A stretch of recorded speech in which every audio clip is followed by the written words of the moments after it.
প্রিয় দর্শক, আসসালামু আলাইকুম। আমার আজকের আয়োজন ফ্রাইড রাইস। দেখতে কত চমৎকার, খেতেও না জানি কতটা টেস্টি হবে। আমি আমার বাসার জন্য করি, তাই আপনাদের সাথে একটু শেয়ার করলাম।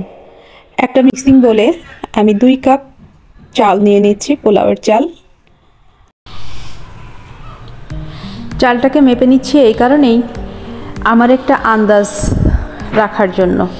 আমার বাচ্চা যেহেতু খাবে, তাই খুব বেশিটা আমি নেব না। সব কিছুতেই একটা মেজারমেন্ট কাপের ব্যবহার আমি রাখি। এর মধ্যে পর্যাপ্ত পরিমাণের পানি দিয়ে আমি চালটাকে খুব ভালো করে ওয়াশ করে নেব। হাত দিয়ে কষলিয়ে ধুয়ে নেব, যেহেতু চালের গায়ে অনেক ময়লা থাকে। চালটা যত ভালো ধোয়া হবে, আপনার রাইসটাও তত কিন্তু সাদা ধবধবে হবে, বকের পালকের মতো। তাই আমি এখানে 2 থেকে 3 বার চালটাকে খুব সুন্দরভাবে ওয়াশ করে নেব। যদিও সেটা আপনাদের মাঝে আমি ওইভাবে অতটা দেখাইনি, একবারই দেখিয়ে দিলাম। চুলায় অপর একটি পাত্রে আমি ফুটন্ত পানি ঢেলে দিচ্ছি। ফুটন্ত পানির মধ্যেই এই চালগুলোকে দিয়ে সিদ্ধ করতে হবে, তাহলে খুব সুন্দর ঝরঝরে হবে। কাঁচা পানির মধ্যে কখনোই দিতে যাবেন না। পানিটাকে আমি একটু ঢাকনা দিয়ে ঢেকে দিচ্ছি, পানিটাকে আরও একটু বয়েল করবার জন্য। এই যে এখানে একদম টকবক করে ফুটে উঠেছে পানিটা। এর মধ্যে আমি ওই চালগুলো, যেটা স্ট্রেইনারের সাহায্যে ঝরিয়ে রেখেছিলাম, সেই চালগুলোকে আমি ঢেলে দিচ্ছি। 90% আমি বয়েল করব। 90% বয়েল হয়ে গেলে এই রাইসটাকে আমি স্ট্রেইনারের সাহায্যে আবারও পানি ঝরিয়ে নেব। এখানে আমার 90% বয়েল হয়ে গেছে রাইসটা, তাই আমি এখন পানিটাকে ঝরিয়ে নিচ্ছি। আর একটা পাত্র বসিয়েছি চুলার উপরে। এখানে পর্যাপ্ত পরিমাণে সরিষার তেল দিচ্ছি। আপনারা সাদা তেল, সয়াবিন তেল এবং ঘি অ্যাড করতে পারবেন, কোনো সমস্যা নেই। আমার বাসায় এই মুহূর্তটায় ঘি নাই, তাই আমি ঘিয়ের ব্যবহারটা দেখাতে পারলাম না।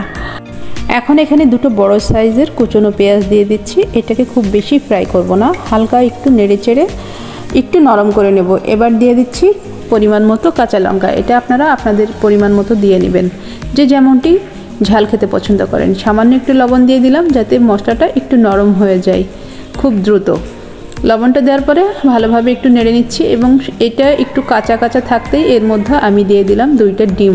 2টো ডিমকে ফেটিয়ে আমি এর মধ্যে ঢেলে দিলাম। এটাকে একটু নেড়ে চেড়ে নেব। ডিমটাকেও আমি কিন্তু ওইভাবে ওভার কুক বা ওভার ফ্রাই করব না, একটু গ্রেভি থাকবে, তাহলে খাবারের স্বাদটা কিন্তু খুব চমৎকার আসবে। এবার একে একে এর মধ্যে সমস্ত সবজিগুলো দিতে থাকবো। যে সবজিগুলো আপনার ঘরে থাকবে সেগুলোই আপনি ব্যবহার করতে পারবেন, কোনো সমস্যা নেই। এখন তো শীতে অনেক সুন্দর সুন্দর সবজি পাওয়া যায়। এখন আমি দিয়ে দিলাম পাতাকপি কুচোনো, পেঁয়াজ পাতা কুচোনো, বা যেটাকে পেঁয়াজ কলি বলে, কিছু পরিমাণে ফুলকপি। এগুলো সবগুলোকে আমি কুচিয়ে ধুয়ে খুব ফ্রেশ করে রেখেছি পূর্ব থেকেই। পেঁয়াজের কলিগুলো দেওয়াতে পেঁয়াজের পরিমাণটা আমি একটু কম দিয়েছি। বাকি সমস্ত সবজিগুলো একত্রে ঢেলে দিলাম। এখন একটু নাড়াচাড়া করব। জালটাকে মিডিয়াম লো ফ্লেমে রাখতে হবে, তাহলে এই সবজিগুলো কিন্তু সবজির পানি দিয়েই সিদ্ধ হয়ে যাবে। এখানে আর একটু লবণের পরিমাণ ব্যবহার করেছি। Please subscribe my channel. সবজিটাকে নরম করার জন্য। দেখতেই পাচ্ছেন আমার সবজিটা এখানে বেশ খানিক নরম হয়ে এসছে। নাড়তে নাড়তেই নরম হয়ে যাবে সবজিগুলো।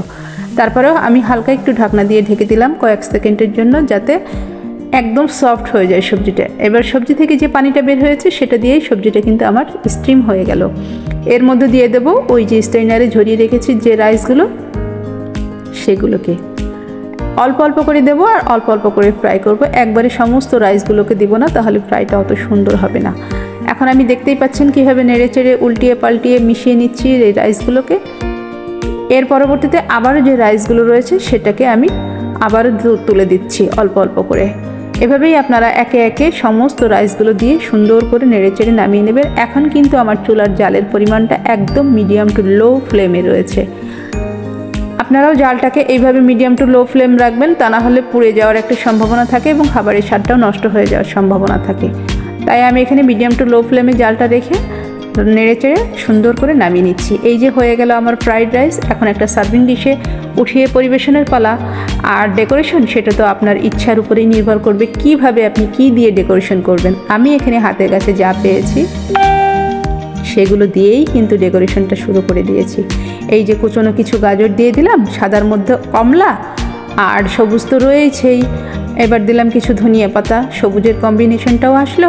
আর এখন দিয়ে দেবো 3টা সিদ্ধ ডিম, এটাকে দেখবার লুক আনার জন্য। এই যে দেখতেই পাচ্ছেন কত চমৎকার দেখাচ্ছে। আমার কাছে তো খুব চমৎকার দেখিয়েছে। আমার বাচ্চা খুব মজা করে খাবে এটা। আশা রাখি আপনাদেরও ভালো লেগেছে।